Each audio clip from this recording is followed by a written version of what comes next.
and Squealer, the pig who is, you could say, the most sophisticated pig, sophist-like Yeah. pig, who it said could turn white into black. We have an inner Squealer.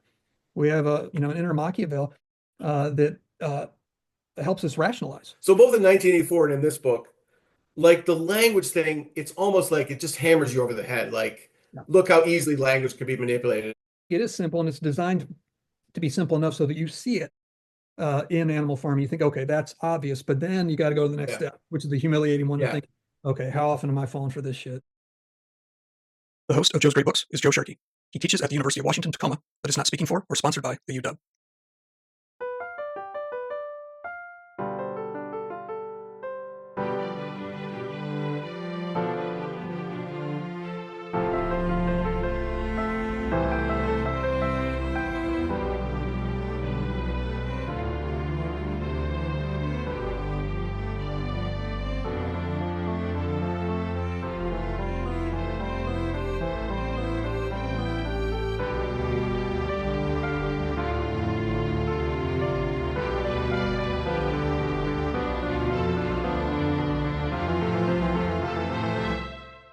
Let me ask before we start, is it okay?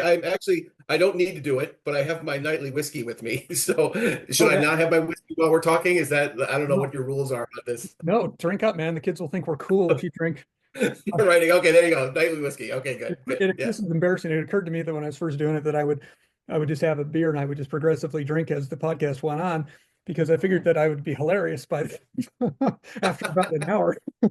Right. But also cool, because Yeah, right. alcoholism is Right. cool, and that's the main message Yeah, of the yeah. podcast. Is that Yeah. if you don't feel good about yourself, you should just drink. I'm sure you didn't have time to watch any of Adolescence. No, I haven't watched it yet. No, but I think I mentioned like one of my kids has strongly recommended it to me, so I am going to watch it. So that's one of my things I'm definitely going to watch. The main reason that I wanted you to watch it is that nobody in my family has watched it yet. Even my daughter's Okay. one at Notre Dame who's got kind of a psychologist's bent, even though she's going to go into medicine. Yeah. I thought she was watching it for sure, and I wanted to Yeah. ask her a certain question about it. And I won't tell you much because I don't want to ruin it for you. But I guess I'd say there's one part of the plot, or one possibility in the plot, that I thought was supposed to be obvious. And Yeah. since just this morning, I decided to go ahead and look it up on online and see what people were actually saying. And apparently, the director or the writer or whoever has confirmed that no, that's not true. I wanted to ask you. I thought that they were consistently implying something, Okay. such a part of the drama was that you're supposed to be like shouting at the screen. But wait, but what about this? But what about that? And Right. turns out that no, that's not true. There was nothing to it. Well, have you watched Severance? Have you seen this show? I've only seen the very first episode, so don't Okay. me, Okay. because we are going to watch that. Nancy and I've been Yeah. trying to find a time when we're both free enough to watch, Yeah. whole season in a row, like one day for a week. But you Yeah. It's like it a I lot. mean, my oldest got me to watch it, and he's the one that's the kind of committed, Marxist, critical guy, and he loves it, and he got me watching it. So I've watched now. I'm almost finished with the second season, and it's really, I mean, it gets a little weird and kind of hard to follow at points, but it kind of combines like you're not sure what's going on with a really good critique of kind of the workplace culture, not even capitalism, but just like what it means to go to work and how we differentiate work from our Yeah. home life. It's just really well done. I mean, I think it's great. So yeah, I thought that, this from that one episode, I saw all that. What I couldn't tell yeah, from that first episode, and I guess I didn't get deep enough to ask this question, but I did look that up a little bit online, and I don't think this will spoil anything for you because I don't know what the facts are, but yeah. I never watched Lost. But did you ever watch? I've never watched Lost either. I've not watched that. Yeah. I heard that Lost was so good, and then when they came to the end, and then people criticized it for a particular reason, and I was glad that I hadn't wasted my time, because it seems to me that one of the kind of the hallmarks of postmodern film, if that's what you can call Yeah. it, going back to like the Twin Peaks, I guess it wasn't a film, but the TV show. And then, Yeah. and I hate to say this because I love many aspects of the Coen brothers films, but it seems to me Oh that yeah. I love their film. Yeah. I think, I don't know if I've complained about this to you before, but a lot of their films, and definitely Twin Peaks and apparently Lost, they were really good at implying a huge mysterious truth that they seem to be, Yeah. helping you build towards, and that for sure Yeah. the finale, X-Files too, that you're going to get. Right.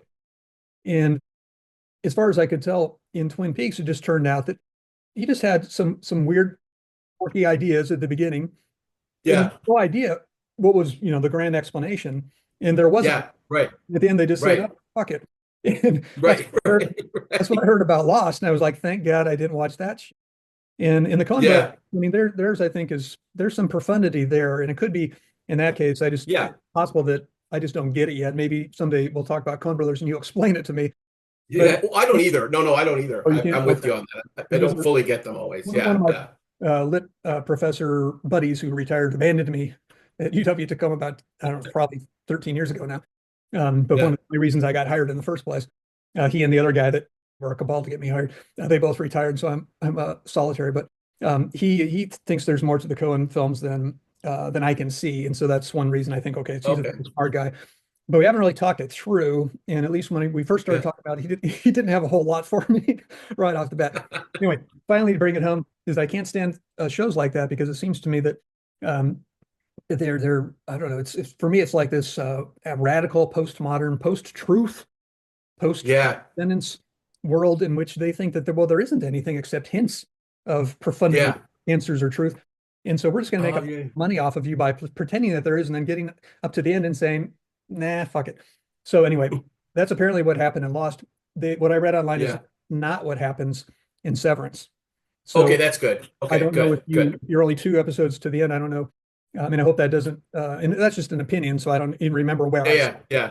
So it No, could be. it's getting close to the resolution of some of the themes. Okay. But it's not quite there yet. I have a feeling these last 2 episodes are going to bring lots of things together. So I mean, I hope they do, because a lot of stuff doesn't quite make sense. So yeah, One reviewer yeah, that I read said that they mostly do that, and I don't yeah, even, I just saw literally the first episode, and so I was just yeah, getting into it. But I knew we didn't have time to watch it all through, and so yeah. we'll probably do that, once we get to the summer and once it's no longer cool. But Right, right. I guess there's some parallel with Adolescence there. I thought that there was going to be a kind of reveal that never came, and I looked up online, and they all say no, definitely wrong. So All right. Okay. Well, that'll be next on my list is Adolescence. So I'll watch that one next. Yeah. yeah, it's still really good. I just want to reconfigure the way I look at it now. Yeah.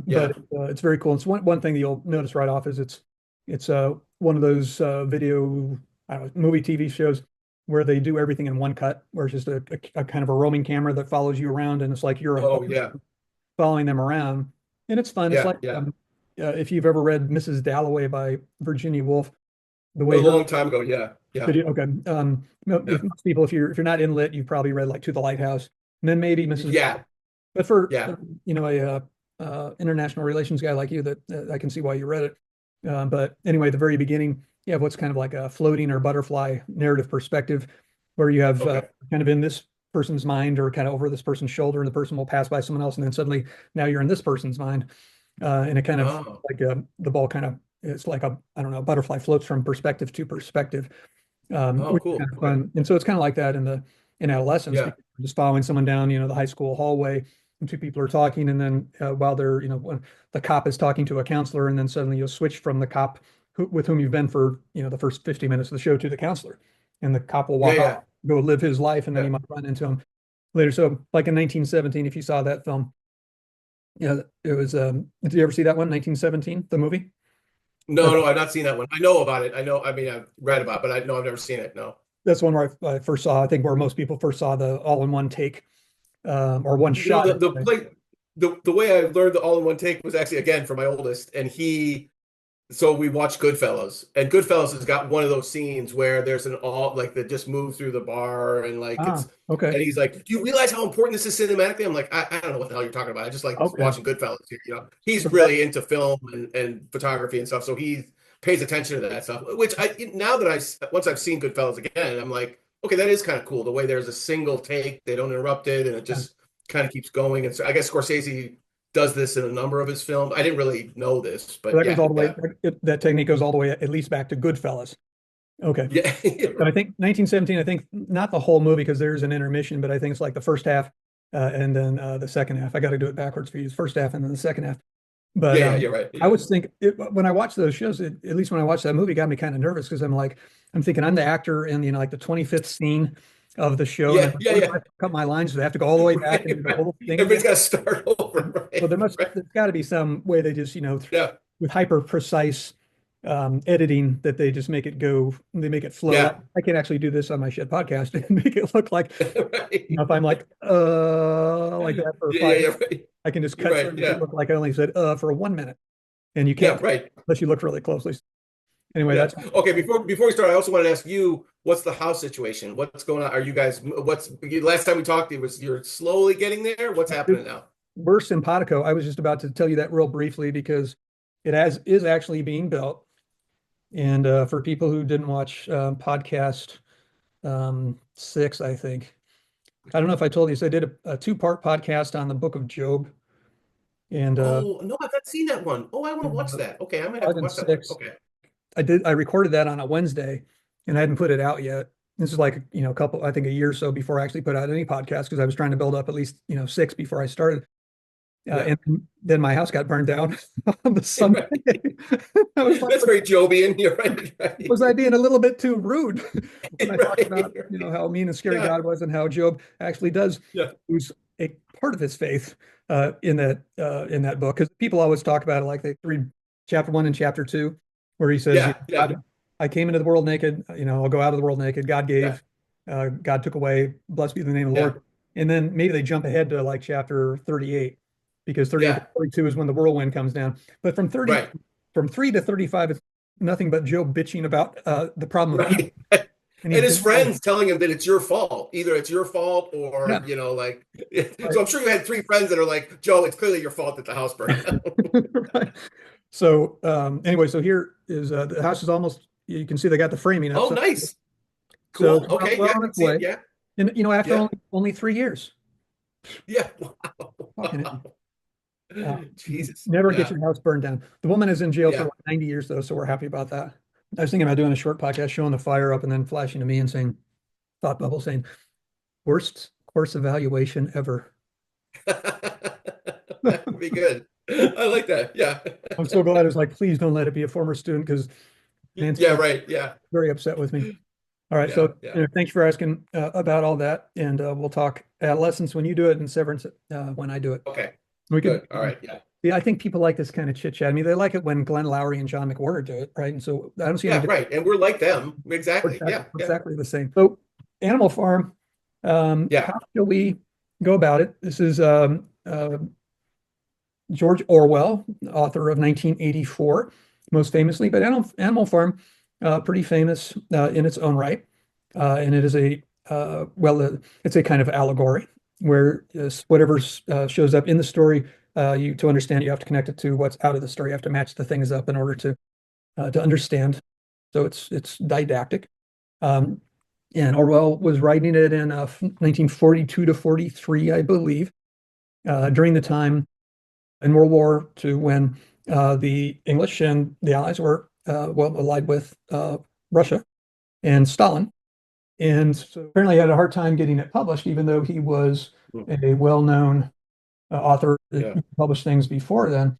And apparently it was just that people or publishers in England were nervous about doing anything that could compromise, or not that it would, publishing a book would ruin the alliance with the Soviet Union, but that it would just like be kind of gauche. A parable of Orwell's to explain why he was opposed to at least Stalinist communism, despite the fact he was a socialist and definitely had some Marxist leanings. Maybe you can tell more about. Although one thing both you and I noticed about the book, at least I hadn't, I don't think I'd ever known this, but originally it was the title of the book was not just Animal Farm, it was Animal Farm colon a fairy story. fairy story. And I don't know how Yeah. unusual that was at the time. I'm getting the feeling that it was actually just a fairly ordinary term back then. But that's fun because it does at least open up possible connections with Lewis. I'm sorry, I went to Lewis automatically. Okay. Yeah. But with Tolkien, although I don't think anybody would say that Animal Farm was catastrophic, as we discussed No, in not our for sure. previous podcast on Tolkien. But I mean, it seems just to be not a catastrophe, but a catastrophe. Yeah. I don't know. Maybe we'll see possibly there's some light at the end of that tunnel, at least insofar as the book, it makes more noise, man. Um, the book had salutary influence. But how should we go about talking about it? You said you had some things to say, and I would love to be schooled by you. Yeah. Want to start? Yeah. No, no, no. So, I mean, yeah, that's a good intro, I think, and kind of sets the stage for what was going on. So I think maybe to start with Orwell himself, I think his politics are kind of interesting because they're complicated. I mean, what's it called? Homage to Catalonia is the story, right, of him going to fight in Spain Yeah, in the Spanish Civil War, and he fights on the Republican side, so the more socialist side, and like a lot of British people, not British but Americans too, in the interwar period, there was the Spanish Civil War was this embodiment of fascism versus maybe socialism, not I wouldn't say communism, but was this kind of really interesting moment. So his politics are kind of mixed because then he writes 1984 and then he writes Animal Farm, this kind of critiques of the Soviet Union, and certainly 1984 is not a direct critique of the Soviet Union, but certainly with like newspeak and rewriting history, and in the Animal Farm, the way Snowball gets written out of history, clearly the kind of use of the way history's manipulated, right? So clearly so his politics are interesting, and I think what I find fascinating about him personally is how both the left and the right today claim him. And I think throughout since his death, he's claimed by both sides, and that's why I think he's such a brilliant writer because you can find resonance for lots of different things. And I think what he was most interested in is, well, I don't know what he's most interested in. I mean, free speech. I know that's something you're interested in. The ability to write and think critically about both sides. That's what I love about Orwell. And he's got that famous, Why I Write essay. He says, Animal Farm was the first book in which I tried with full consciousness of what I was doing to fuse political purpose with artistic purpose into one whole, which I think is a brilliant kind of, because you could do that heavy-handedly. And obviously there's a heavy-handedness to this, but like I love the fact that he's trying to, tell a story about his political views, particularly about Stalin and his disillusionment with Stalin in this one. So that's my first interest is just Orwell as a writer. And I don't know if you want to say more about him because you teach him maybe, and you can say more about how you think of him as a writer and as a political person. Well, first, let me say I love what you said there, and let me see if I can offer a friendly amendment to it because you said you loved him as a writer because the left could claim him and the right could claim him, and that seems to me super insightful. But it's not done cynically or with a profit motive as movies are today. And I mean, the one I happened to hear this about recently was Barbie.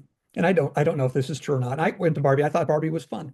I had no problem. I liked it. Yeah. I thought it was a fun movie. I mean, the most fun part was when she takes off her shoes and her feet are still in high heels. Yeah, right. That kind of stuff was probably the most fun of it. The song at the beginning where Orwell to Barbie. I love our trajectory. Great. We always want to escalate. But so that was clever and I had a good time with it. But what I heard one critic say was that they seem to have tried to, to appease both extremes or both sides of the cultural war. And that maybe they did that, I don't know, and that was why it was so commercially successful. So I don't know if that's true or not. But if that's how it works with Orwell, it's not because I'm positive, because I mean, you can't think of a guy who's got more integrity than Orwell. I mean, he, apparently kind of got sick in the Spanish Civil War and never quite got over that. And, died early, basically, because he walked his talk. So what I think what you said shows perfectly is that Orwell was doing politics in the book, but he wasn't doing propaganda. He was doing politics and art, and I think, and he would say that what he was trying to do was to pursue truth and to pursue goodness, and that naturally that has consequences for politics, right? You think of Plato. I mean, it's not as if he kept his politics off the table, but it seems to me the reason the left and the right can claim him is that ultimately, I think most people on the left and on the right are pursuing truth and goodness, and they just feel like there are different ways of getting there. And I know this is the cliche now, but it does seem to me that when we were kids, that the two parties in the U.S., of course, I'm talking about, but I think this is pretty true in the Western world and elsewhere, but especially in democracies, that the opposite sides, if pressed, would have said, "Yeah, I know that they're just pursuing what they think is right. Yeah, they're good people in that sense. They're just crazy in the head." That's what they would say. And now Yeah. it seems the extremes won't credit the other side with that. They'll say, no, they're Yeah. crazy in Yeah. the head. They'll start with that and they'll say that they're Yeah. not after truth or goodness, they're after power. And Right. I guess I do think that the left is partly to blame for that because they would say, what do you mean truth and goodness? Those don't exist. All that exists is power. Right. Didn't you read Foucault, who was Yeah. a man who fell short of Orwell's integrity, shall we say? But anyway, I Right. think that's why people can claim it on both sides because Yeah. you look at both sides and well, I mean, in the book, there's no real both sides, but you can see, I mean, everyone sides with the animals. I'm very pro animal in animal farm, pro sub pig animal, big boxer Yeah. fan. Yeah. But Yeah. you can see that even in the seeds of the revolution, the rebellion, that there are some fairly shady things that, Yeah. and I'm not sure how pronounced Orwell wanted them to be. But just the simple fact that the rebellion is born of hatred against Yeah. man, and Yeah. the and so of course it's totally due, and you kind of have to iron out a wrinkle in the fabric to get there because it's not as if you're supposed to think that. I don't think you're supposed to think that Farmer Jones knew all the animals were actually rational animals, which, according to Aristotle, makes them humans. So Right. Right. Right. I don't mind the wrinkle being there. It's part of the fun of kind of Yeah. hurdling that Yeah. wrinkle, but it's a totally different story if you Yeah. that way. But you can see that they hate all mankind because of this one tyrant. And you can Yeah. also see that very early on, one of the first questions they have when they talk about men bad, animals good, is, well, what about them rats? Right, Yeah, exactly. Those yeah, rats don't seem exactly. Yeah, yeah. And the they have to wild take it. animals. It's a kind Yeah, of wild animal story. Like, but we can't convince the wild animals what's going on, but that's okay. We'll yeah. do the domesticated animals, right? I mean, the rats, and then they never talk about who the other wild animal, maybe foxes or it does Well, the cat, rabbits. the I think cat there's is, mention of rabbits a couple points. yeah, right. The rabbits, we're not sure if rabbits are animals. Yeah, And yeah, yeah. I was a little bit surprised about that. Didn't Orwell read Watership Down? But Right, exactly, exactly. Yeah, yeah, yeah, yeah, but yeah. the cat is fun because the cat is definitely a neither nor.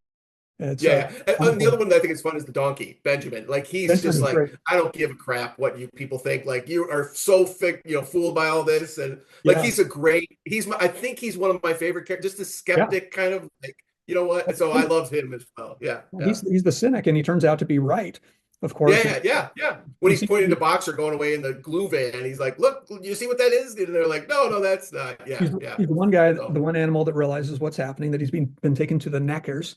yeah, Um, yeah, right, right. yeah, rather than so if you are watching us now and you haven't read Animal Farm, we're Yeah, sorry. spoiling Yeah, it for we you. jumped But ahead. Yeah, no, I mean yeah, you yeah, should read the book. It's fun to read the book even if you know what's coming, and you pretty much know what's coming. If yeah, yeah. you've read a story or two after about the first cycle. Maybe I can give the historical allegory kind of. Do you want me to do Yeah, that? Like just that'd kind be of wonderful. the Yeah, please do plot and that. yeah. Please do. Okay, so yeah, I mean, it is based on Orwell's disillusionment with the Soviet Revolution, the Bolshevik. I should say the Bolshevik Revolution, which is how it was understood in its very early days in 1917, 1918. It was this Bolshevik thing, which has a different resonance than talking about the Soviet Revolution or the Communist Revolution. That sounds more, well, certainly it did in the interwar period. That was a more positive way to describe it. So, right. So the old major is, Lenin.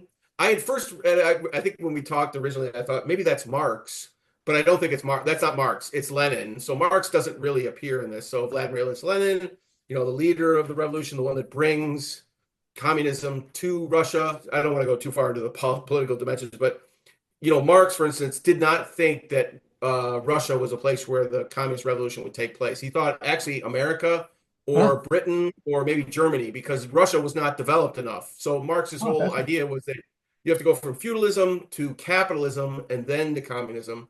So Russia was kind of stuck in the feudalist stage. So nobody really, or Marx and Marxists were they were skeptical that this could happen in Russia. But Lenin really, kind of was a brilliant organizer, really, and somebody that really made the revolution happen. So, and at, probably at the stage of the early revolution and then into the 20s, he's the kind of key figure. So he's the one that gives that initial speech. But then he dies soon after, and then the Bolshevik Revolution becomes this. It's very utopian in the beginning, and the Yeah. utopian figure is Snowball, who is Leon Trotsky, Yeah. who's the guy that really kind of pushes through these ideals. And then Napoleon, the other boar, the other pig, is Stalin.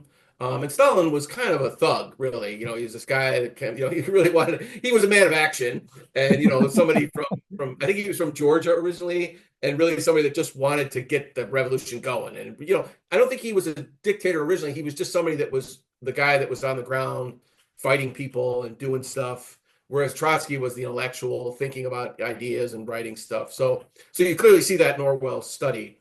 And then, and over time, of course, and I think the brilliant thing that Orwell does is the way Napoleon takes these puppies that from one of the dogs who died in this initial conflict, and takes these puppies and takes them away, and then they turn into these big rabid dogs, which is basically the Soviet military, or maybe the Soviet secret police, in a sense, is really what Stalin is able to control. Yeah. And he uses that. So Trotsky is banished, and he's eventually assassinated in real life.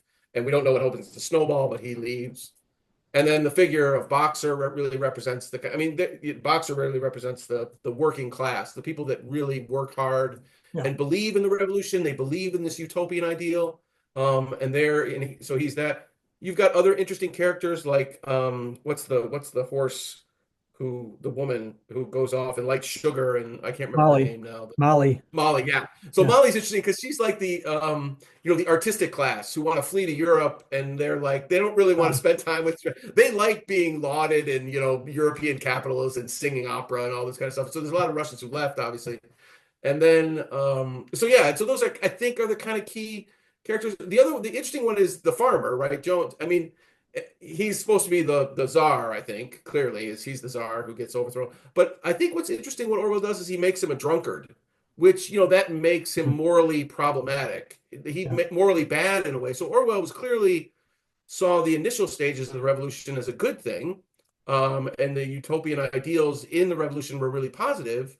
And then when he's overthrown, so to speak, it makes it easier to overthrow him because he's an alcoholic and he's not taking care of the farm.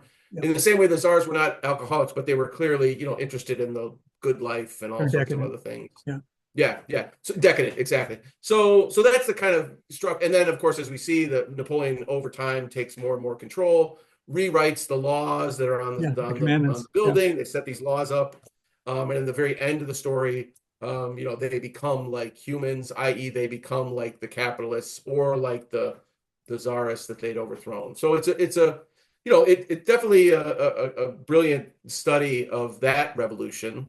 So that's the kind of context. I didn't go through all the plot because there's lots of different plot elements. The way Snowball gets written out of history, he fought in this initial battle, and then they're like, he didn't really fight in the battle. He's he's making that up. And the way the sheep are these kind of the people that just voice the views of Napoleon, and they just parrot back exactly what he says. So I think those are the kind of key figures. I don't know, were there other figures that you thought were important to highlight? No, I think you did excellently. At least, I mean, it's all persuasive to me, and that's pretty much what I thought. But a couple things. One about Mollie, I can see what you're saying if she's like the artistic class, and if that was an important part of the revolution, and that certain people just took flight from it, and were not committed to the cause, at least not when they had skin in the game. And it could be that's what Orwell meant, but I hadn't seen that. Partly it's because I didn't look at it from your international relations perspective, but also because Mollie seems so vapid that he just seemed like maybe she could have been just, I don't know, bourgeois that was happy in her simple, shallow life, because mainly she likes ribbons and And it reminded me of that classic that comes to mind all the time when I talk about these things with you, the Barbie movie. Because Barbie at first is very superficial, and there's that one, and I mean, I'm being ironic about how important or how impressed I am with the movie, but it did have some nice moments. And one of the moments that was very funny, very postmodern, was that when I forget who the beat to hell Barbie, the woman from SNL, tells her. Kate McKinnon. She tells her that she has to go on a journey, a hero's quest, and she gives her 2 pairs of shoes and asks her to choose. And it's a classic. Do you want to stay in your old world And if you want that, Neo, uh, Right, right. take the blue pill, or if you will be brave and heroic and Yeah, through the the shadows on the wall of the cave, thinking Plato now, take the red yeah. pill. And Barbie goes, but in her case, it's like I don't know what it is, like clogs or like it's like beautiful shoes on No, for the They're Birkenstocks. They're Birkenstocks Birkenstocks. for the All for the right, red pill, right? just let me jump in on this Yeah, point jump in. because my oldest son, the critical Marxist guy, he was so mad because he saw the movie and he's like, "That's like a product shot for Birkenstocks." I'm like, "Ted, I think you're really overreading into this." So, yeah. That's true. But That's anyways, true. yeah, yeah, I was thinking that it should have been running shoes or something like that, Nikes, because she had to go on a journey and she needed yeah, yeah. That would have made more sense. Yeah, yeah, arch support, but it was a beautiful pair of like Cinderella glass slip or something like that. And yeah, then Birkenstocks, which meant, the yeah, gritty reality of the red pill. And of course, she hilarious, yeah. the pretty ones. Right, right, right. McKinnon's character has to keep, saying, "Are you sure you don't want to go over here to the Yeah, you know what these other ones, right? pretty ones?" And she Yeah, just really, it was no choice. You have to take the goddamn Birkenstocks. So yeah, right, that's the exactly. kind of Yeah, mindset that I thought we saw with Mollie. Later, we find out that Mollie, after and if the basics of the plot aren't clear, I think you pretty much made it clear. But there's a tyrannical czarist like emperor ruler of the farm, namely Farmer Jones. He's a yeah, drunken Salyut guy who's not tending to the farm or even to his animals. The animals finally get sick of it. Old Major calls them to rebel. They do, yeah, so to everyone's surprise, and suddenly they're running the farm.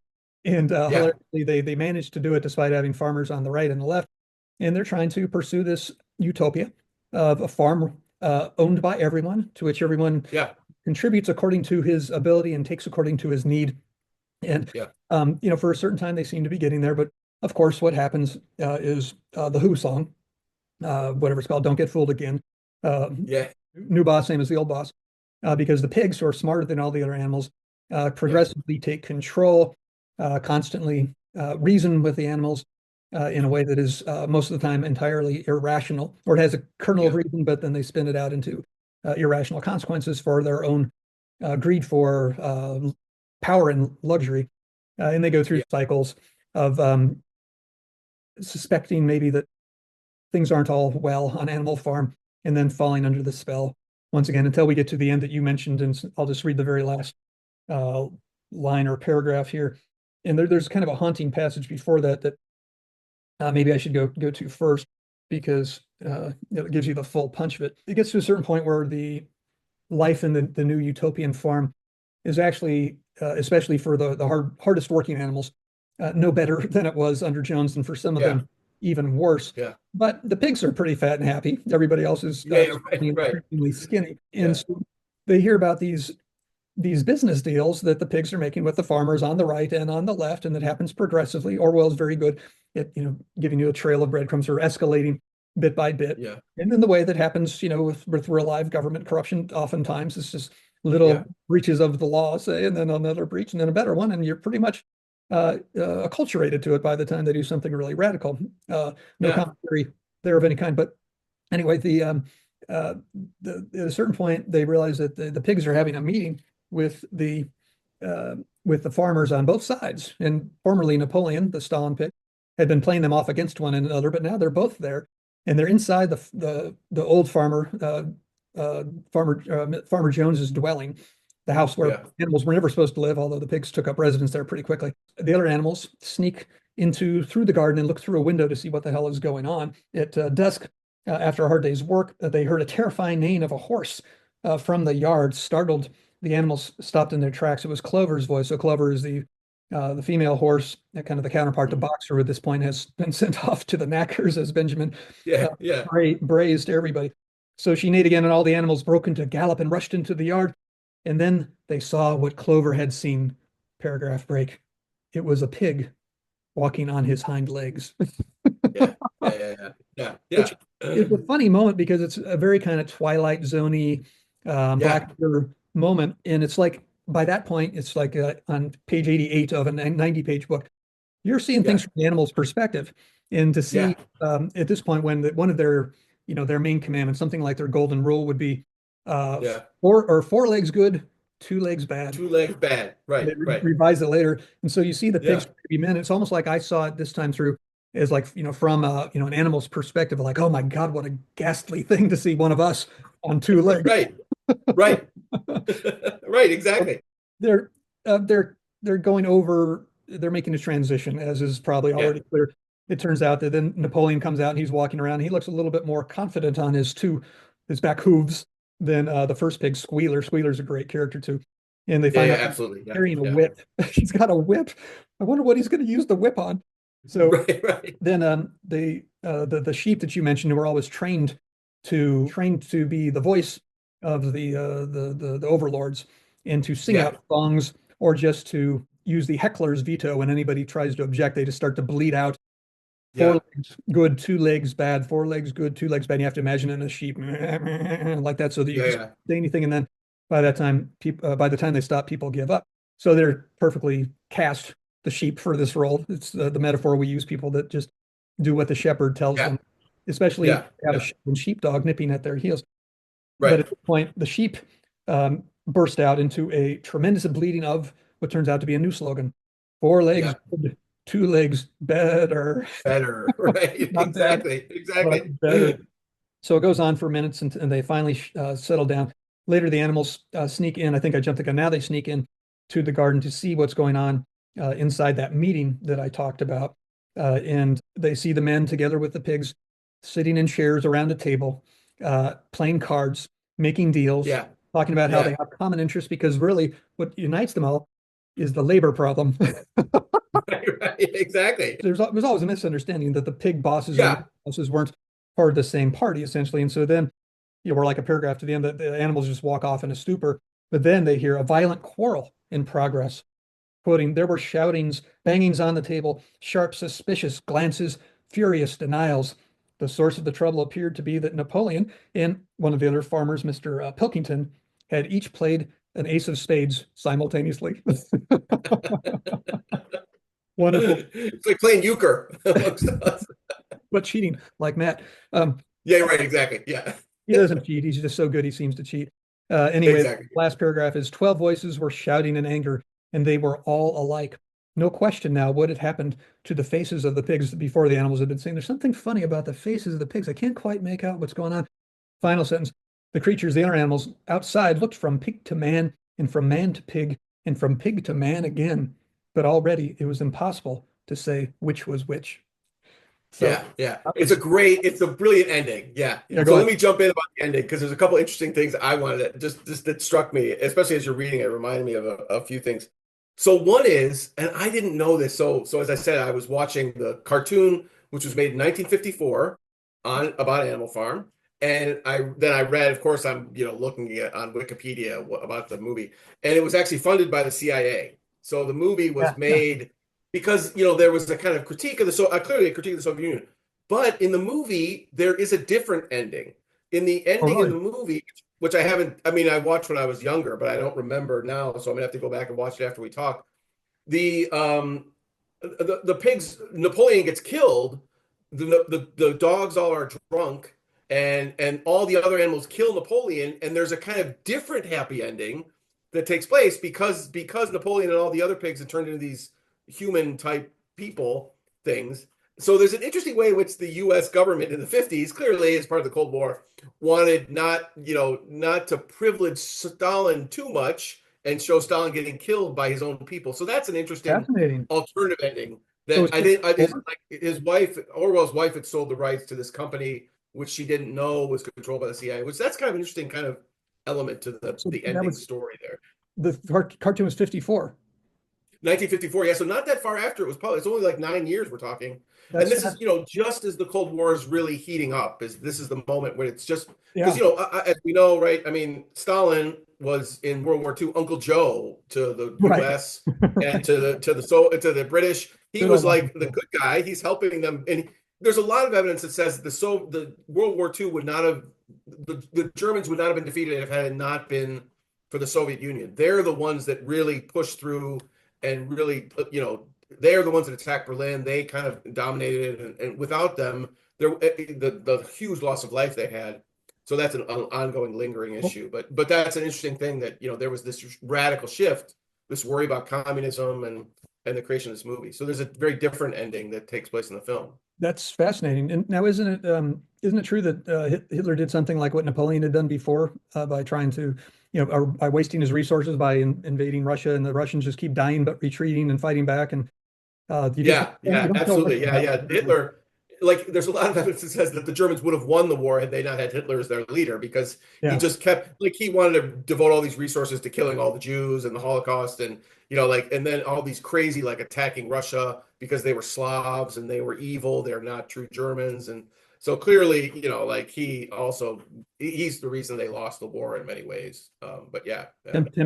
tempted to take us way off course and ask you to what extent that lesson of history should be paid attention to now with regard to Ukraine and Russia. But Yeah. it's, Yeah, I that, mean, that opens up a whole other basket of issues. We could, yeah, maybe that's a depth of what we could do on a different study that one. I feel like I paid you for one lecture and now I'm trying to sneak in a second one for free. Yeah, right, right, exactly. Yeah, yeah, There's yeah, yeah. one So thing. the other interesting thing, Hold of on, I want to go course, back to and what you said though. I got a yeah, good yeah, tidbit go for ahead. you. You probably already know, but I didn't know this. I just went to Wikipedia. I do that to before I teach books for the first time, just make sure there's not something obvious that I missed. Um, Yeah, right. Not that I trust everything on Wikipedia, but Yeah, I didn't know that between 1952 and 57, the CIA, in an operation called AE Dinosaur, a dinosaur. I don't know what that is. I should look that up. That sent millions of balloons carrying copies of the novel Night of Animal Farm into Poland, Hungary, and Czechoslovakia, and yeah, therefore tried to shoot the balloons down.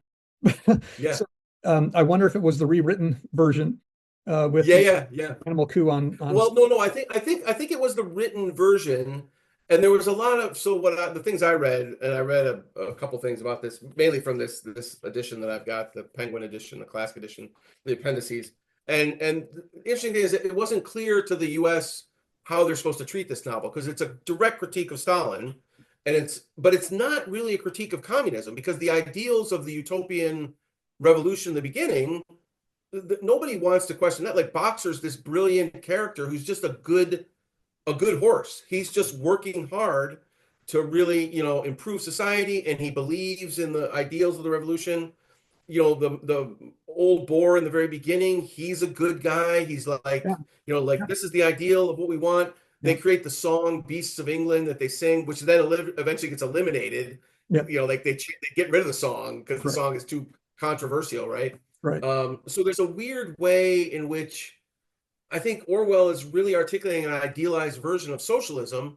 Maybe that's the better term for Orwell. Like, he would be probably more comfortable with socialism rather than communism.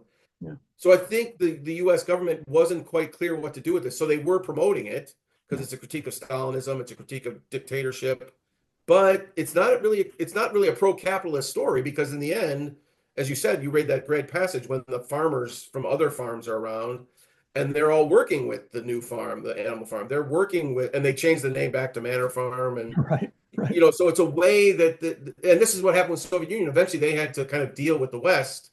They had to trade with the West. They had to, so there's lots of ways that they had to become part of the global capitalist system, that was not, maybe comfortable to the early revolutionaries. So I think that's really a fascinating kind of dilemma. And again, that's why Orwell's so brilliant. He doesn't give us an easy answer to this political dilemma. It's not like he's a hardcore capitalist, nor is he a hardcore communist. He's got this utopian vision, like, what happened when these revolutions happen? So, which is Yeah, what well, I think is fascinating about the novel. Yeah. it's right back to what we were talking about early on, is that he's not doing propaganda. Uh, No, he's no. looking at the phenomenon, is looking at the difficulty of Yeah. um, ever having a revolution that doesn't go corrupt. Yeah, Change exactly. society for the better. And you Yeah. mentioned how much you like Benjamin, and I like Benjamin too. And if Yeah. you Yeah. read the novella, you say it's a novella, it's only 90 pages. Yeah. Benjamin, for much of the time, is almost of a part of these outliers. Like you might class him with Mollie, the horse who just wants to have Yeah. fun, or Yeah. the cat, who, when they Yeah. take Yeah. a vote about whether the rats should be considered animals or not, is found to have voted on both sides, and who's never there Yeah. for work, Yeah. but always there to eat when she wants. And the raven is like that too. I want to ask you about the Yeah. raven Yeah. at some point. Yeah. Yeah. Yeah. But Benjamin seems to be of that kind. He's just like, a plague on both houses. He's Right. apolitical, and you think that maybe he's just, oh, how to put it? He's just sour. But as you point out, Yeah. he comes alive when his friend Boxer is Yeah. taken to the knackers, and Yeah. it's like everything else that hoodwinks the animals. The truth is there in plain language and plain view. There's a Yeah. van that they find Boxer inside, and on the back of it it says basically, I forget what it's called, but knackers, or Yeah. Yeah. Right. Right. what Yeah. they do is they take horses and kill them, and or take horse carcasses and use their parts. Yeah. And of course, Yeah. Boxer's alive at this point, so it's kind of a heart-rending scene. Seeing poor Boxer. Yeah. Yeah. This, this huge, powerful animal that did all the work, did the work of three other horses and 100 Yeah. other animals. His motto is always, "I must work harder." He gets up earlier and Exactly. off later, but then he also, because he's not just noble, he's also stupid.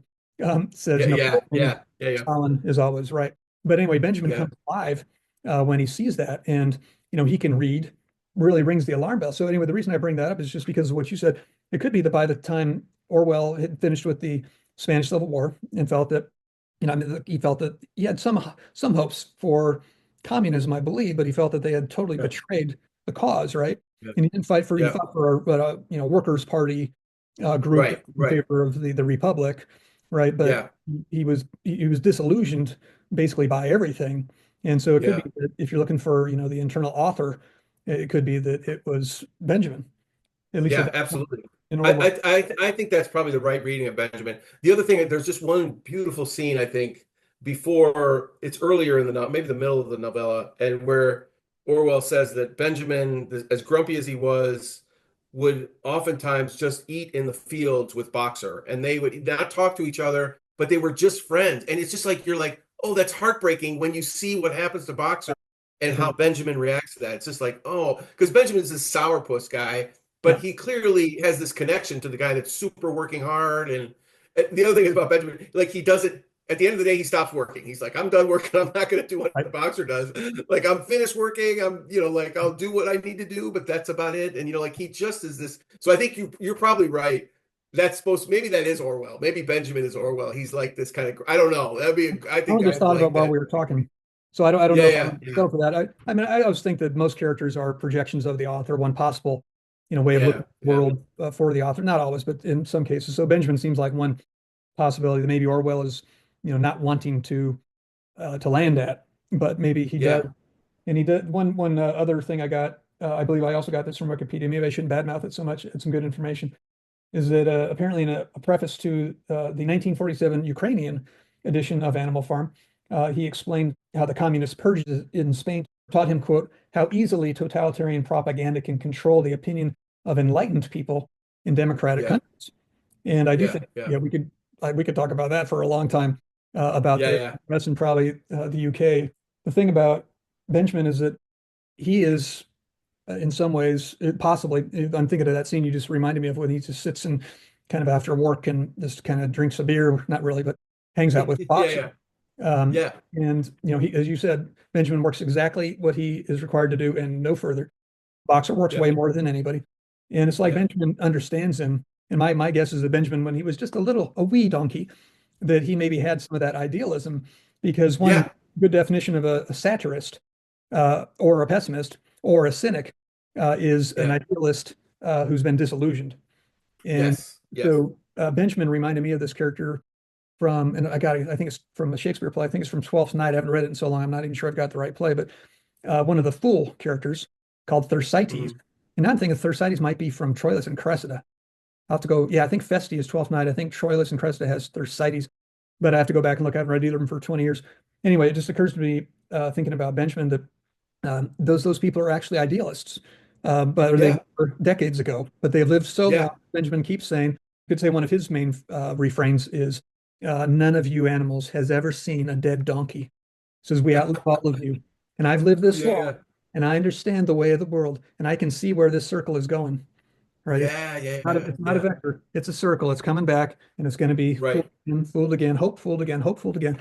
So Right. anyway, that's him. While we're talking about characters, let me just ask you one question that I think is again wrong, or I think the answer is no. But when I was reading it this time, and they were wondering whether the rats should be considered animals, I Yeah. thought, I thought, wow, is that an allegory for Jews? Has that ever Oh, occurred to you? interesting. I did a No, quick. you know what? I actually thought that's interesting. Oh, that could be.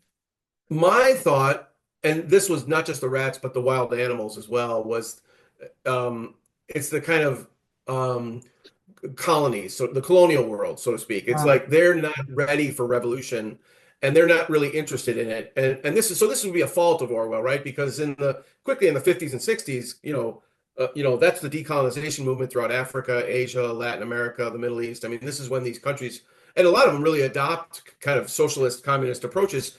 And I don't know enough about Orwell's views on colonization or the colonial empire that Britain had, but I thought the wild animals were maybe that kind of colonial. But the rats might make sense as Jews in the context of the time, right? There was still a certain amount of anti-Semitism within Britain, even though they had, fought against the Nazis, et cetera. And so I could see that allegory too. And I haven't read anything about either one of those. Those are both for me suppositions. Had you read anything that said that? Is that something you no, saw it was somewhere? another idea that I thought of just this morning, and so Okay. I looked it up, and I didn't see anything about it. I mean, Okay.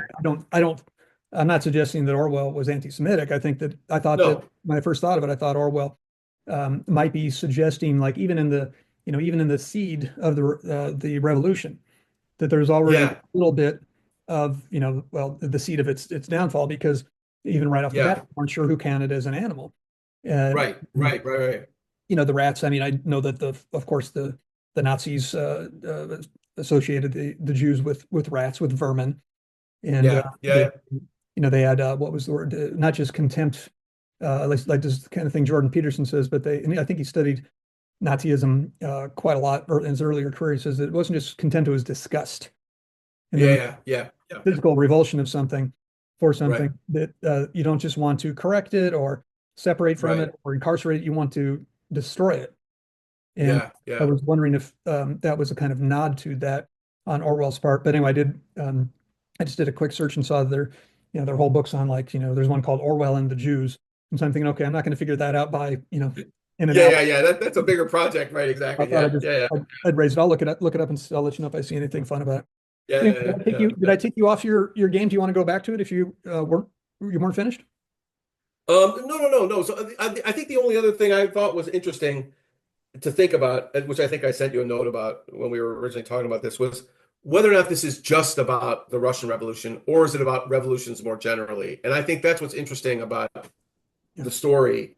And like I can't remember if maybe I did say this to you in our exchange, but like when I finished the book, I was really mad, like in a way that when I first read it, I wasn't years ago. And I think I read it probably maybe even at Notre Dame, maybe as a part of I don't know where I first read it.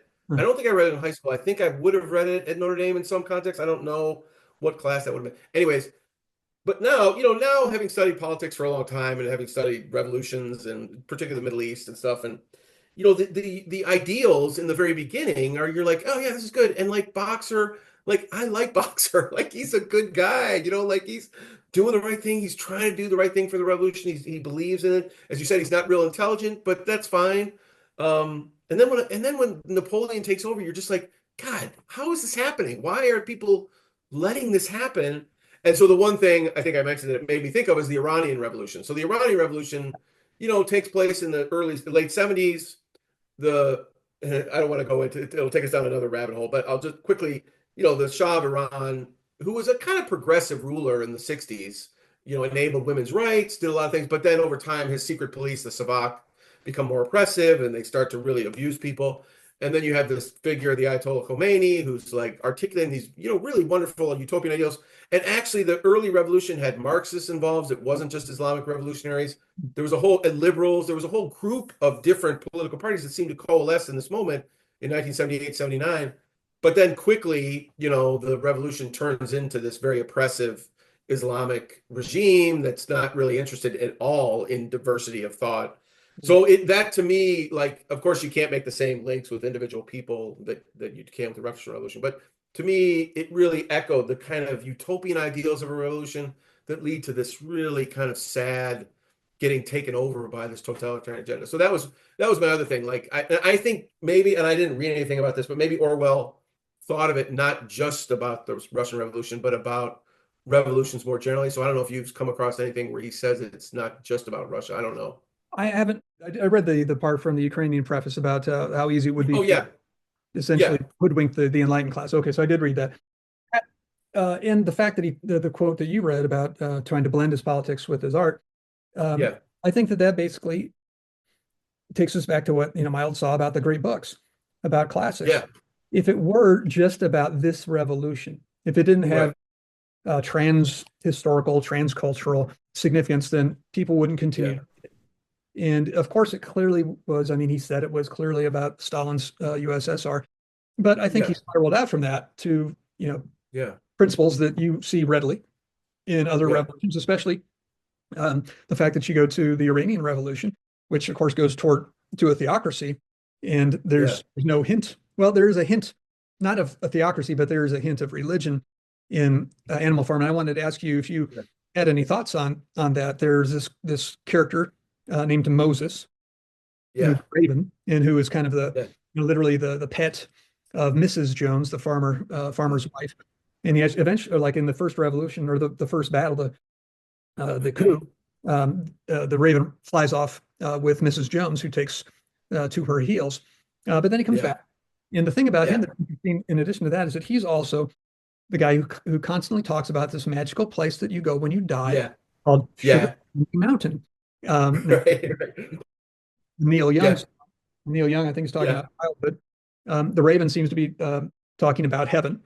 And so yeah, he comes back, he goes in and out. And there's one point very late in the book, I think it's in the second to last chapter, where it says Moses comes back again. He suddenly reappeared on the farm after an absence of several years.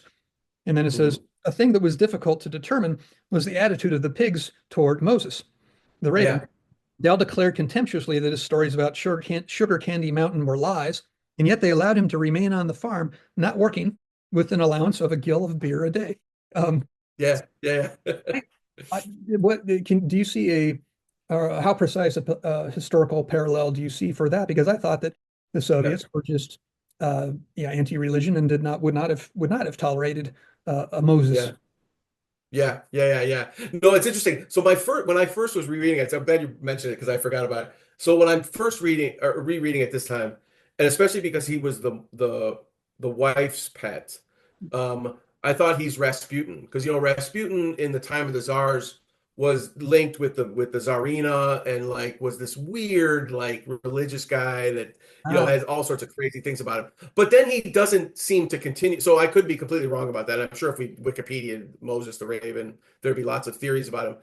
So I thought that, but I don't think that's the case with him. I think I don't know if it was during Stalin's era, but certainly as the Soviet Union progressed into the 70s and 80s, they they they didn't disband the Orthodox Church. So the Orthodox tradition becomes part of a supporter of the regime, okay. and which has come back in spades now. Like Vladimir Putin, the current president, has definitely tried to make the Orthodox Church part of his support, and he presents himself as a true religious believer. No, there's all sorts of complications with that, with him doing that, because the Orthodox tradition's got different branches. There's a conflict between the Ukrainian Orthodox Church and the Russian Orthodox Church, but I don't want to go into that. But I think over time the communist regime did try to incorporate religious belief Okay. as a way to Marx's famous claim that religion is the opiate of the masses, right? And so that's a way to keep the masses in Right. place. So yeah, I mean, I wasn't quite clear on him on the Raven. I think he's a great character. I think the way you And yeah, explained like it, at first I thought it was one thing and then something else. So I don't know. I don't know did you find anything in looking up stuff about him or? well, didn't Rasputin didn't occur to me, and I just assumed that he was. So I didn't look into it. I was just assuming that he was kind of a generic representative of religion or of church. Yeah, yeah, And yeah, I think the way you explain that totally sells me, especially the idea that the totalitarian society could go co-ops the yeah, Orthodox churches, and that seems yeah, to be what Orwell must have had in mind when he talked about the allowance of some beer. yeah. So Right, right. keeping him um, on their side, co-opting him, Yeah, but yeah, clearly very able to turn on him if yeah, yeah, need arises. So Yeah, that's very Yeah, good. and so I don't want to be too political about contemporary American politics, right? Oh, yeah, So keep I going. don't Go think for it. but like of course Trump, the current president Donald Trump, he he was never really a religious person in his personal life. This was Right. not part of his personal upbringing, right? I mean, he's not. But clearly he's been able to take on the religious right and make it part. And if you remember in his first administration, he kind of goes around with the Bible and that one he walks around to this church and stuff and. So, I mean, this is not abnormal for strong leaders to kind of bring religion into their leadership agenda as a way to kind of justify what they're doing, So I think it's a kind of interesting one. Yeah, I remember when Trump read some passage from Tooth Corinthians. He didn't say tooth, but he said something like two Corinthians instead Right. of Second Corinthians. Anyway, you could tell that he was Yeah, yeah, comfortable with the language and had never done it before, and yeah, he always yeah, looked kind of awkward carrying the Bible. So, yeah, I mean, yeah, yeah, Trump is at least in one way a businessman who sees a demand and well produces the supply. Uh, yeah, exactly. And you could buy a Bible with his signature in it and the Constitution and all sorts of good stuff. So yeah, right, yeah. right. At some point, I just wanted to talk about language because that was the thing that struck me Oh most. yeah, yeah, yeah, absolutely. Go ahead. Yeah, yeah. The allegory is fun, and I can tell how much of a sense I've managed to give about the plot of the story. I think I did kind of summarize it, so it doesn't take long to read the book, but people understand what it is. It's a revolution that's based on utopian ideals, and it eventually turns into what amounts to a dystopia. Yeah. And you could say it spirals out to the whole of human society or the human, well, polis, the human political governmental scene, because it seems to suggest that Benjamin was right and that you cannot have a pure revolution for a variety of reasons. And one of them, I think, is just that people are stupid. And I mean, that does seem to Yeah. be one of the main morals of this story. And Yeah. that quote about how he thought that, even enlightened Western democratic society could be cozened in this way by people who are sufficiently um, smart and, Yeah. well, dastardly.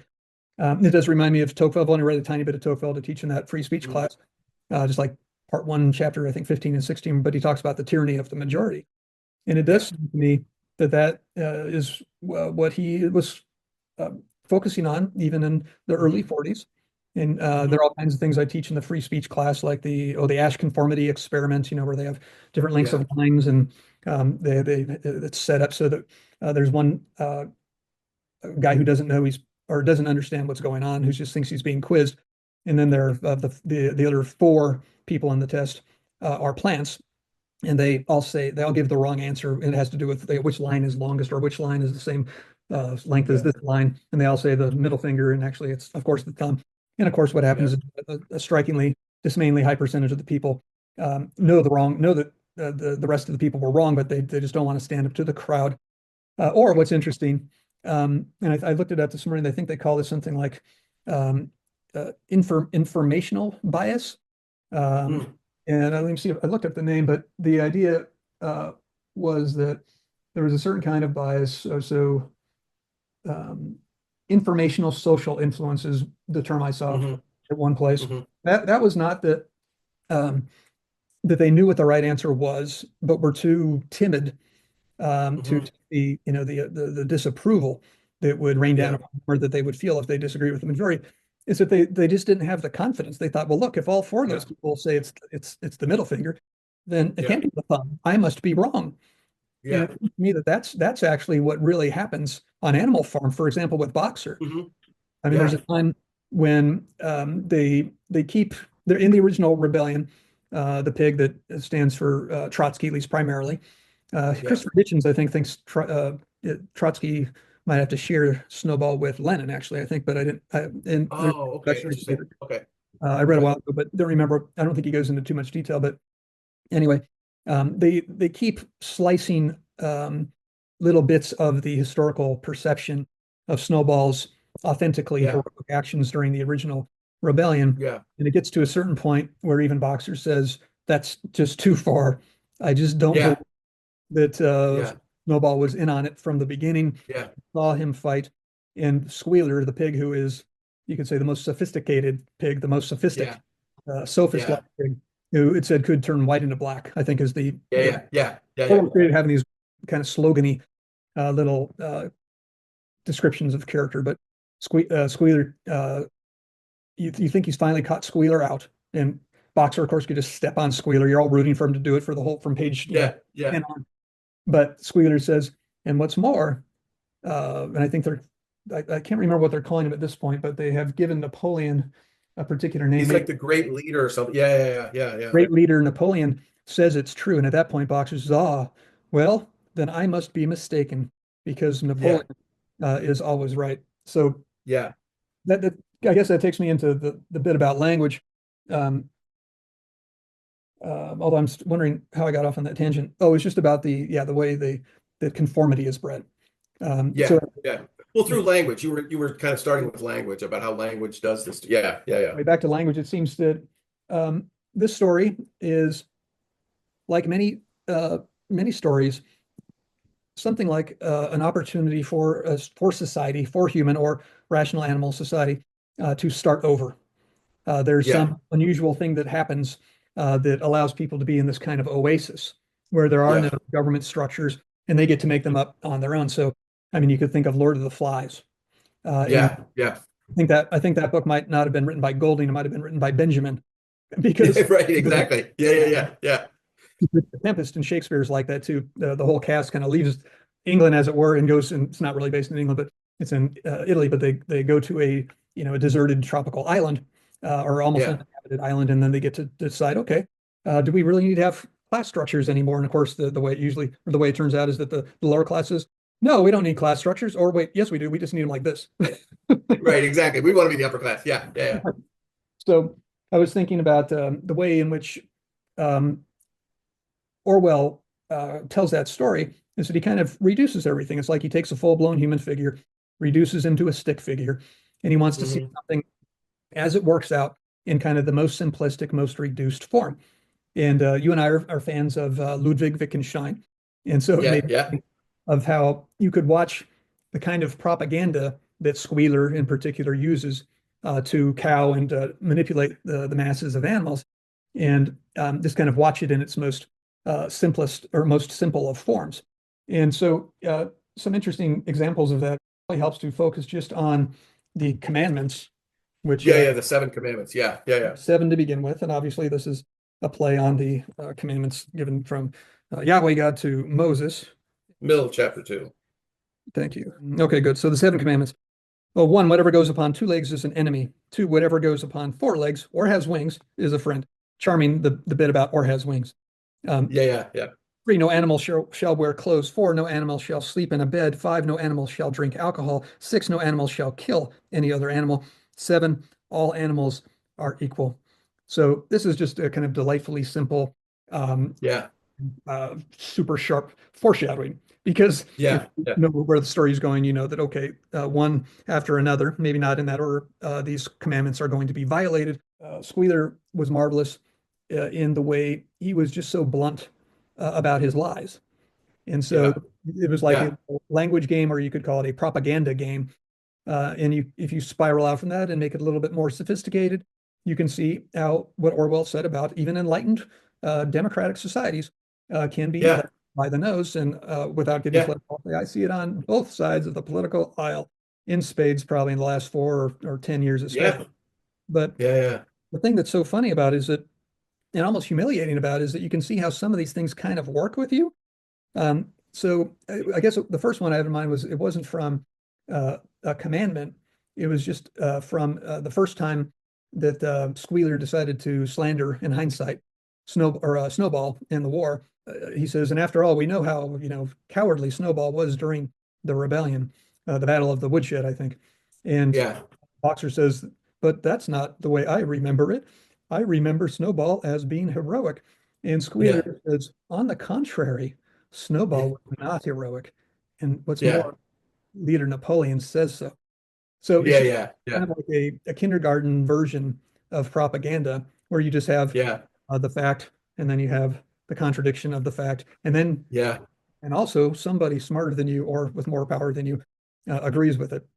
And yeah, yeah, like, you shouldn't fall for that.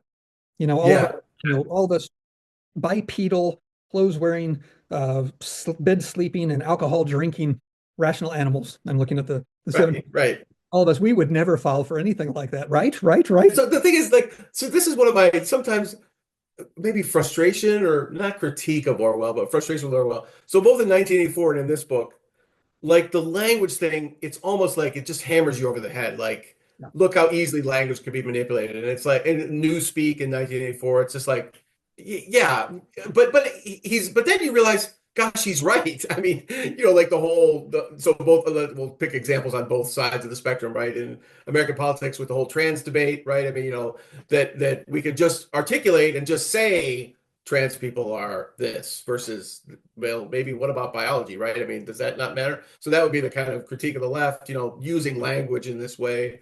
And then you could do with the right, you could do this recent stuff about Trump or not Trump, but his administration with this signal debate, these Right. guys that had the debate. And I watched his spokesperson, the woman who's the spokesperson, the press briefing she did, she's like, well, classified is what the Secretary of Defense says is classified. It's like, that's not really what classified is. There's actually rules about what counts as classified. So it's just interesting. Like, at one hand, I'm like, oh, Orwell, you're too simple. But then I'm like, actually, this happens all the time in politics. And it's like just intensely frustrating. Yeah. I mean, you and I are in the academic world, so we're able to kind of pursue truth or something in a way, the politicians don't have to worry about maybe. But it's just, so I was mad at Orwell when I remembered this, and then I was like, okay, maybe he's right. I don't want him to be right, but maybe he's correct about how this happens. That's what I So meant about humiliation, because yeah, I mean, another good point that Wikipedia made was that, well, I didn't know this either. Orwell loved Swift, Jonathan Swift.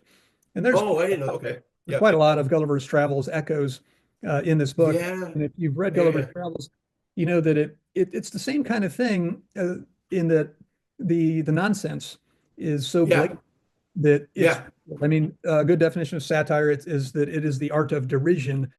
Derision means laughter producing, right, by criticism, and so it makes right, you right, laugh at how stupid and ridiculous people are.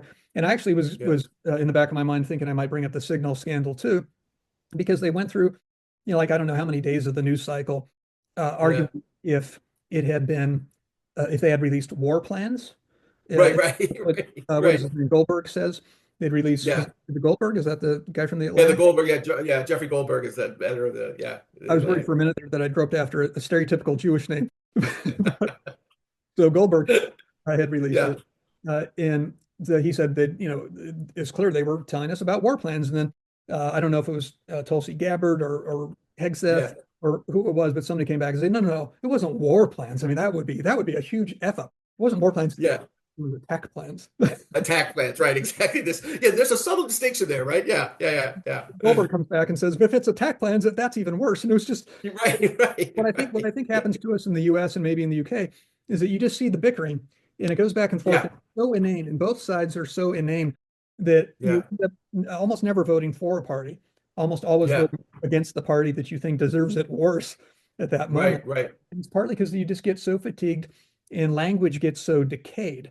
And that's Yeah, exactly, one essay exactly. of Orwell's that I read in prep for this was Politics in the English Language. And Yeah, yeah, I'd yeah. Great forgotten, essay. I'd forgotten exactly what he said there, but it's essentially just a clarion call, pardon the alliteration, for clarity in Yeah, expression. And I think that he loves the fact that his stories, especially, a fairy story like this one, is so yeah, clearly communicating or demonstrating the inanity or the yeah, nonsensicality or uh, the just the flat out deceit of the way in yeah, which politics uses or politicians use language. And yeah, one of yeah, the one of his quotes was a good one, of a kind of a Swiftian assessment of what politics are about. Yeah, the great enemy of clear language is insincerity. When there is a gap between one's real and one's declared aims, one turns, as it were, instinctively to long words and exhausted idioms. You know how much I hate a lot of academic writing that sounds exactly yeah. like it. Right, right. Exactly. Yeah, He finishes it with one of these very clear, precisely chosen metaphors that he praises in the first paragraph, like a cuttlefish spurting out ink. And then he says, all issues are political issues. You can't stay out of politics. All issues are political issues, and politics itself is a mass of lies, evasions, folly, hatred, and schizophrenia. Um, yeah, and one detail he mentions early on that I liked is about the word fascism. So he wrote this in 1946, I think. Quote, the word fascism has now, 1946, no meaning except insofar as it just or as it signifies something not desirable. So Huh. Oh, wow. Yeah. that was wonderful because I mean, that's a commonplace now that's how Yeah. we think of it, or we recognize Yeah. that people just call their enemies fascist or Yeah. particular enemy Hitler. But Yeah. um, Orwell saw it happening even in 1946. Another great Absolutely. line. Let me see Yeah. if I Yeah. can Yeah. find this other great line about politics. Well, just while you're looking, my one of my last thoughts about all this is that because I said like we're in the academic realm, so we can, not pretend, but we're pursuing truth, right? We're trying to think of what's true and what's right. Yeah, yeah, Wait. But in political life, there's a way you can, like I think of Aristotle's rhetoric or something, or the classical idea of rhetoric, that you are when you're in politics, you're in the business of convincing people of something. You don't want to distort the truth so much that it's an untruth, but you do need to shape, like academics are idealists and they get so frustrated when people are lying or not being true or whatever. And I think sometimes they're overly harsh on politicians because politicians are in the business of doing stuff for us, getting things accomplished, changing policies, passing legislation, whatever it might be. And I think Orwell, is a classic example of a disgruntled non-political like person who's interested in politics, but just doesn't think politicians are good people at all. But a lot of politicians go into the business because they want to make the world better.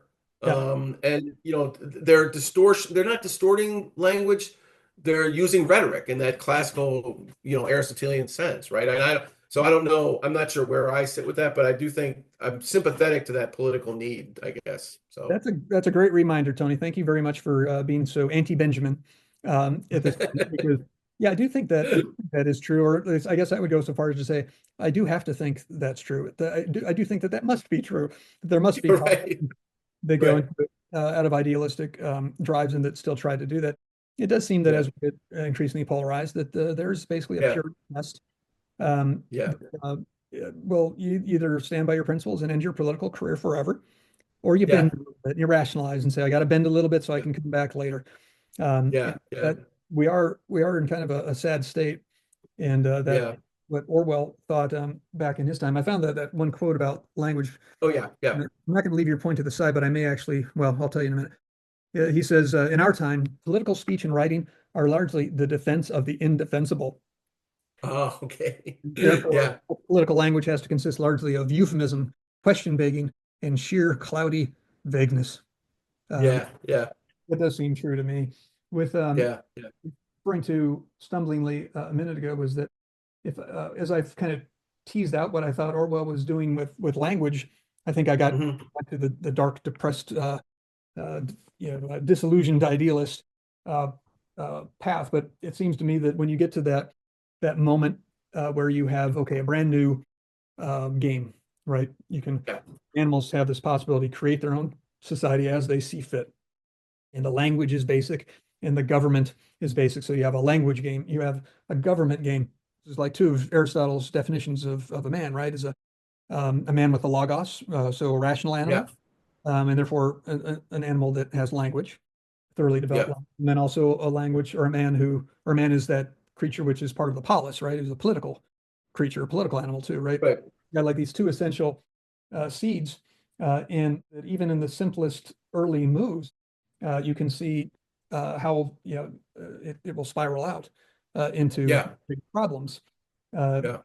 and it seems to me that, I mean, it takes you back to Eden, where the tradition that Orwell, he was clearly acknowledging. I don't think he was embracing it, but he's using terms like commandments. Uh, Yeah, yeah, one of the commandments is animals shall not wear clothes. So you have to go right. back to this moment of Edenic innocence where you're naked. Um, Yeah, and you remember in Genesis, one of Adam's first jobs is to name the animals. right, And so right. language is prominent there. But even in Genesis, you get to the fall from grape where they eat the tree or fruit from the tree. They're not supposed to, one thing they're not supposed to do, immediately do it. And then Yeah, God confronts them. And what do? You get the first lies or the first yeah, uh, excuses. Adam passes the buck and blames Eve, and yeah. he blames God. He says, well, yes, I did eat from the tree, but I got it from the woman. And then he also says, whom thou gavest me. Right? Right, right, right. Exactly, exactly. And then the woman blames the serpent, and it's like, okay, there's human history. That's Yeah, all. right. In a nutshell, right. Yeah, yeah, exactly. Yeah, yeah. So yeah, as Orwell said, just to quote what I said before, politics itself is a mass of lies, evasions, folly, hatred, and schizophrenia. So then you get to the commandments, and they're idealistic, right? And if you just assume that Yeah. Farmer Jones was miserable and wicked and the devil, and they're all anti-man, so you just say, okay, that's perfectly reasonable for these animals to rebel against this tyrannical overlord. And so they put the commandments on the barn wall. And Orwell, interestingly enough, always uses the verb inscribed. And Yeah, yeah, yeah. That's right. Yeah, yeah. it's not it's an English language book, so it's not like there's a translation difficulty here. He knows that you don't really inscribe it on a wall, and it turns out they're just painting it anyway. But he says Right. inscribed instead of brush, so it's like he's going back to the Ten Commandments, and which were Yeah. inscribed in stone. Makes me think Oh, of right. Mesh that I've talked about in a couple of podcasts, where at the end of his story, he decides, okay, I am going to die. I'm not immortal, but I'm going to inscribe my whole story on a stone. And we're still reading about him, 3 millennia later, or I don't know Yeah, how yeah, many, where you start the story. So the idea is it's an attempt to make something permanent, right? To make yeah, those permanent. You put it on a barn wall, you put it on a document, you put it in, say, right. the Constitution. And Yeah, what yeah, yeah. I was just gonna say, yeah, yeah, because human beings are corrupt. yeah, We will decay everything that we think is undecayable or decay resistant. yeah, So yeah, when we get to the revisions of the commandments, just one example is the revision that I mentioned way back when the sheep start to blurt out the new kind of golden rule. You could say that the golden yeah, rule, or that all the commandments could be summarized in just one sentence, which is four legs good, two legs bad. And so what yeah, does Squealer say on instructions from Napoleon at the very end? Four legs good, two legs better. And yeah, it's one of those moments where you feel humiliated about it. But the way I analyze it is that we fall for that partly just because of the alliteration or the yeah, yeah, similarity of sentence structure. yeah, We start with four legs good, two legs buh. And yeah, with four legs good, two legs buh. The sentence structure is the same and the sound is the yeah, same. And yeah. if we're all maybe not as dumb as the noble but dumb boxer is, we Boxer, do yeah, yeah, we are all essentially squealers. We have an inner squealer. We have an inner Machiavel that helps us rationalize. And yeah, yeah, yeah. Although anyway, I think so. So go just, for it. sorry, go. I'm sorry. You finished what you were going to say. I I was interrupt just you going to there. What were say, I might have mentioned this before, and I didn't think of it until just now, but there's a study recently said that if you think that highly educated people, and maybe I don't know if it's high IQ or highly educated people, you think they're better at resisting propaganda, you're actually wrong. It's just that they're better at rationalizing.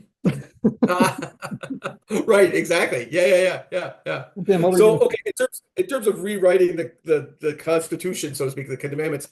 I mean, the saddest one is the last one, and the way, or so this is in chapter 10, where the very last chapter, and it's Clover and Benjamin. Clover being the wife or the partner of Boxer, right? The other horse and she says, "My sight is failing." And she said, "Even when I was young, I could not read what was written there, but it appears to me that the wall looks different. Are the seven commandments the same as they used to be, Benjamin?" And then this is interesting. For once, Benjamin consented to break his rule, and he read out to her what was written on the wall. There was nothing there now except a single commandment. It read, "All animals are equal, but some animals are more equal than others," which is such a heartbreaking line. I mean, you're just like, really? That's like you can't be more clear about what equality means, but then suddenly more equal. So it goes to the newspeak. But just the way they have Clover and Benjamin reading it together, the ones who were there from the beginning, and it just, again, I've had this emotional response to this book that I did not expect. I was like, oh God, that's so sad. How not only the rewriting of this core principle of any liberal, I mean, I would say liberal democracy, we all are equal, right? Or any good political system, but just the way Benjamin and Clover are the ones that read it, and they were there from the start, and they had some sympathy. So yeah, so that to me was actually an emotional rewriting of the commandments in a way that it was sad.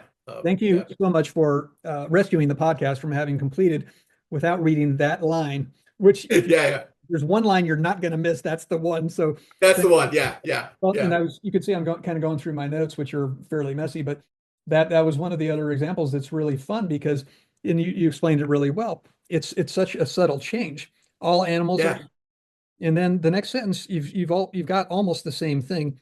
You've got Yeah. animals are equal, but then a bunch of other words that kind of are inserted into it that Right. for a simple mind like boxers, Yeah. or you could say Yeah. a child's mind. And again, this is a fairy. Yeah. You think, okay, well, it's still going in the same direction. All animals are equal. And then it's just saying the same thing again. All animals are equal, but then it's got an amplifier, more, right? So Yeah. we've got Yeah. Just an equality in the addition. first line. Now we've got more Yeah. equality in the second line. So everything must be good. Now, it is a little weird that the pigs get all the milk and sleep in the bed and drink booze. Right. Right. Right. Um, Yeah. Yeah. and at that point, you think, okay, we would never fall for it. And I think Orwell Right. would say, Right. that's exactly the moral of the story. You not only would, but you do. And what's You worse, do. you help yourself fall for it because you've got the inner squealer. Because you have a Yeah. whole, Right. Right. you've got even when you've got two parties and you despise both of them, and that's me. I'm not speaking for you, but I basically despise both parties. But I do find myself sometimes rooting for one over the other because I'm more annoyed with one over the other. And I always have Yeah. to check Yeah. Yeah. and say, wait a minute, don't do their work for them. Don't sink down into their level and buy their Yeah. propaganda. You Yeah. can go ahead and be more angry at the left, but don't you dare start falling for the bullshit of the right. You're And right. Right. Exactly. Yeah. They're both. Yeah. Yeah. that was my point And you're about how I right. kind of sunk down into Benjamin cynicism, and I don't want to go there. So I like what you said before about whoa, hold the phone. Remember, there are good people even in politics, Yeah. and I got to remember that. But I think you're also right. You're focused on the actual, almost the poetry of the language, right? I mean, the way it so easily shifts you, like without you even knowing it. Like, oh yeah, that makes sense. I can see how this goes to here, and this goes. It's just a slight development. Like we can just amend the Constitution slightly to do this a little bit differently, right? We can kind of say something slightly different. Unlike Newspeak in 1984, which is just like hammering over your head, like we're just going to radically change the meaning. Like it's more subtle, I think. Now that I'm thinking about it, it's more subtle in Animal Farm. It's more poetic, maybe. Maybe that's Yeah. the way to see it. I don't know. Well, yeah, I mean, I think you're right. What you said before, as well as what you said now, is that it's in some points in Animal Farm, it is so blunt and obvious that it's frustrating. Yeah, But if you think of it as again as a language game or a government game, the idea is yeah, to reduce it to something very simple and yeah. not trivial. And that Right, right. bone to pick with Sam Harris. So if you're listening, Sam, you don't understand what Wittgenstein meant by language game. It's not something trivial. He's not saying truth Yeah, doesn't matter. It's all a game or anything like that. All he means is right. he's trying to strip it down to its skeleton, to its bones. Yeah, And yeah, that's going to be my plan for every podcast. I'm gonna criticize some very popular podcaster and then invite him on the show. If you look at it in its simple form, where it is blunt and in your face, and where yeah, sophisticated, PhDs like us wouldn't fall for it, and then you realize, okay, now let's put that in the context of the real world. Let's make it more sophisticated. Let's draw it out over weeks or months or years of fighting to the point that you just yeah. want to go do your work, maybe like Mollie, and you Right. realize that it kind of sinks into you, and especially Yeah, if you think that both parties are bad, then it's so easy to say, yeah, but the other side yeah, did, and pretty soon you are falling for the mess. So I think it is simple, and it's designed to be simple enough so that you see it in Animal Farm. You think, okay, that's obvious, but then you got to go to the next yeah, step, which is the humiliating one to yeah. think, okay, how often am I falling for this shit? We academics, we don't think we fall for this, but Right. we do. Like, we all do this in maybe it's our disciplinary debate. You got to constantly check yourself. And I think that's probably why Orwell is so brilliant. Like he's just constantly calling, and like you said, like not siding with either side of the political spectrum, and it could be within your own field or whatever. I mean, it's just he's just so good about calling you out constantly. That's a great place to end it. Thank you for Okay. and that super important quotation, so that I didn't have to make you do the whole thing over again, so we could include that. And before you go to bed, just want you to Yeah. promise me one thing. Why don't you come work at UW Tacoma? Because I could really somebody who says the kind of thing you just said and help. No, but I think we should keep doing this. We got to pick another book. Let's pick another good book. And so I'm going to think about a good one. We're going to keep doing this. I think it'll be fun. This is great. I love this conversation. Yeah. Yeah. I happen to have picked out. I'm on this thinking along the same lines. I happen to have picked out Yeah. the next 11 books that we're going to do. So I'll just Okay. off and then it'll be done. And then it'll have to become Tony and Joe's grade book. Joe's grade book sounds better. Tony doesn't really fit in there. I know. I hereby pledge to give you half of the earnings of every podcast. All right. Okay. And I'm Or sure I'm going to be raking in the dough. Yeah. give you as much as Lowry gives McWhorter, which I suspect are the same number. But here are here in brief, the ones that we'll do. I'm totally kidding, of course. I Yeah. don't do Yeah. purchase. It would be fun to do Brave New World. Oh We, yeah, yeah. which is a precursor to 1984. Oh, I know we. Yes, yes. I read it a while ago. Yeah. Yes, good one. Yeah, Very cool. Then we could do more Orwell, Homage to Catalonia in 1984. And then we could yeah. just do all of Narnia. How about that? I think that's 11. So, Oh, you're speaking right my language. Narnia would be my ideal, but I do. We is a great one, and that would get me to reread that one. So I would be interested in doing that one because all right, it let's do just that with over the to someone. yeah. Okay, all right. So we got some ideas there. Okay, good. Thanks so much for your time and your teaching, Tony. Always healthy to talk to you. I appreciate it. Yeah, no, it was great fun. Thanks, Joe. This was fun. And Okay, before we go, all I right. always forget, you got to hear this. People, please, about the show, like, subscribe, what is it, comment or share. It's free. You subscribe, you don't have to pay any money. You don't even have to show up again. But I would really appreciate it if you would, because that algorithm, I could use some help. And especially all my friends in the Philippines. I hear I have a tiny following in the Philippines. So I'm going to start Okay, that's myself to the interesting. Okay, Philippines. good. Love you, Tony. Talk to you later. All right, good. Good to see you, Joe. All right, take care, Bye. buddy. Bye. Bye. See you, everybody.